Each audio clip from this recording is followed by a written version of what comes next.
5টা কারণে জামাতে ইসলামকে যুক্তরাষ্ট্র পছন্দ করে, এই শিরোনামে একটা রিপোর্ট যুগান্তরে এসছে। কিন্তু যুগান্তর এটি কোট করেছে এই সময় পত্রিকা কলকাতা, যেটা নিয়ে একটা তুলকালাম কাণ্ড। মির্জা ফখরুল বলছেন যে আমি ওই পত্রিকায় সাক্ষাৎকার দেইনি, কিন্তু ওদের কর্তৃপক্ষ কিন্তু এখনো সেই দাবির স্বীকার অস্বীকার কোনোটাই করেনি। যাই হোক, এটা হয়তো কি হয়েছে আসলে এই রহস্যটা বোঝা যাচ্ছে না। কিন্তু জামাতকে নিয়ে তারা রিপোর্ট করেছে এবং তাদের সাক্ষাৎকারের কয়েকটা পর্বে ছিল কি কারণে জামাত ইসলামকে আমেরিকা পছন্দ করে, তার কিছু কার্যকারণ দেওয়া হয়েছে। এটা সত্য যে ডাকসু এবং জাকসু নির্বাচনের পর পশ্চিমা কূটনীতিকরা ঘন ঘন বৈঠক করছেন জামাতের সঙ্গে। একাধিকবার মার্কিন অ্যাম্বাসেডার, ভারপ্রাপ্ত রাষ্ট্রদূত, বর্তমান রাষ্ট্রদূত, তারা দফায় দফায় এবং অন্যান্য পর্যায়ের কর্মকর্তারা দেখা যাচ্ছে যে জামাত ইসলামের নেতৃবৃন্দের সঙ্গে কথা বলছেন। তারা কিন্তু একেবারেই মনে হচ্ছে যে অন্য রাজনৈতিক দলকে যেভাবে দেখে জামাতকেও সেইভাবে দেখে।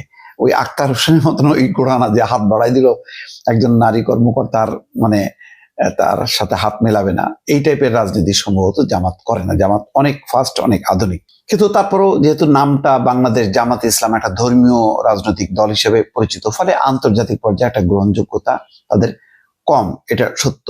কিন্তু যুক্তরাষ্ট্র এটাকে আমলে নিচ্ছে না। তারা মনে করে যে না, একটা ধর্মীয় রাজনৈতিক দলও প্রোগ্রেসিভ হতে পারে, আধুনিক হতে পারে, যদি তাদের সাথে সেই সম্পর্কটা গড়া যায়, সেই দলটা যদি সংগঠিত হয়, তাহলে সেই দলকে দিয়ে সেই রাষ্ট্র পরিচালনা করা যায় এবং সেই স্থিতিশীল একটা রাষ্ট্রের সাথে যুক্তরাষ্ট্র সম্পর্ক গড়ে তুলতে পারে, এরকম একটা দৃষ্টিভঙ্গি আছে। ভারত যদিও একেবারে এই জামাতের প্রতি এত বেশি ছিল, এই যে বলা হয় যুদ্ধ ট্রাইব্যুনাল, এই যে যুদ্ধাপরাধ ট্রাইব্যুনাল দিয়ে জামাতের নেতাদের ফাঁসির নেপথ্যে আসল মদত হচ্ছে ভারতের। ভারত এই কাণ্ডটা ঘটিয়েছে আওয়ামী লীগকে দিয়ে।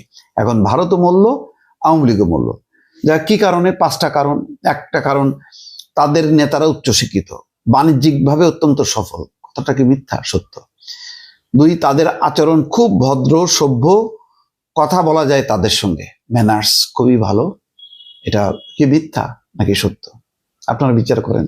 আমি আর বললাম না, বেশি বললে আবার দেখা যাবে যে বিএনপির লোকজন আমারে বলবে আবার জামাত, আর জামাতের লোকজন আমারে বলে বিএনপির দোষর।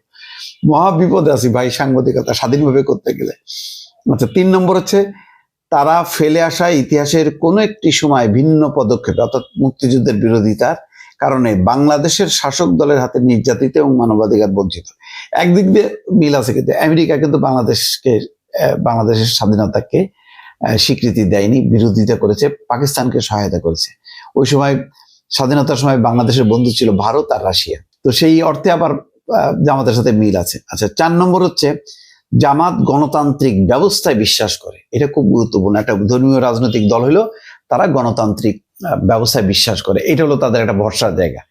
5 নম্বর হচ্ছে ইসলামী শক্তি হলেও জামাত তালেবানের মতো পিছিয়ে পড়া নয়, বরং প্রগতিশীলই বলা যায়। এটাও সত্য। তালেবানদের মতন অত গোড়া না। গোড়া হইলে তো তারা বলতো যে না, কোনো নারী কর্মকর্তার সাথে আমরা বসবো না, তাদের সাথে হাত মিলাবো না, তা তো না। বরং আমি তো আক্তারের এই যে এক দক্ষিণ কোরিয়ার এক বয়স্ক ভদ্র মহিলা হাত বাড়াইছে, আচ্ছা এটা তো কোনো কথা? তোমার মায়ের বয়সী একটা মহিলা সে হাত বাড়াইছে, তুমি হাত মেলাবা না? এটা তো আন্তর্জাতিক রীতিনীতি। আন্তর্জাতিক রীতিনীতির বাইরে যে শুধু নারীর বলে লিঙ্গ বৈষম্য দিয়ে এ করলা না, এই হলো আধুনিক চিন্তা চেতনা। এটা দিয়ে দেশ গড়বে তারা? পিকুলিয়ার, মানে পুরো এনসিপিটাই একটা মানে অদ্ভুত কিমাকার। এটা কোনো রাজনৈতিক দল হিসেবে দাঁড়াবে না। এটা ওই নানা মত ধান্দার লোকজনের একটা প্ল্যাটফর্ম। হ্যাঁ, সততা থাকতে পারে, অসৎ লোকজন আছে, চাঁদাবাজ আছে, আবার দুর্নীতি বিরোধী লোকজন আছে। যাই, মার্কিন কূটনীতিক মনে করেন যে দেশের 80 থেকে 85% মুসলমান, সেখানে জামাত যদি সরকারে আসে ক্ষতি কি? তারা শৃঙ্খলাবদ্ধ দল, তাদেরও উচিত একবার সুযোগ পাওয়া। কি আছে, ফেল করলে মানুষ সরিয়ে দেবে।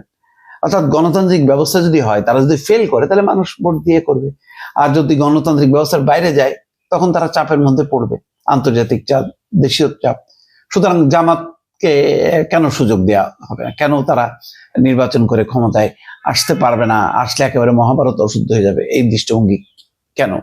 অনেক দিক দিয়ে একটা ফেভারেবল কন্ডিশনে আছে, বোঝা যায় জামাত আমেরিকা দৃষ্টিতে। যদি এই সময় পত্রিকার রিপোর্টটা সত্য হয়, তাহলে বোঝা যায় যে পশ্চিমারা জামাতকে নিয়ে চিন্তা ভাবনা করছে। দর্শক।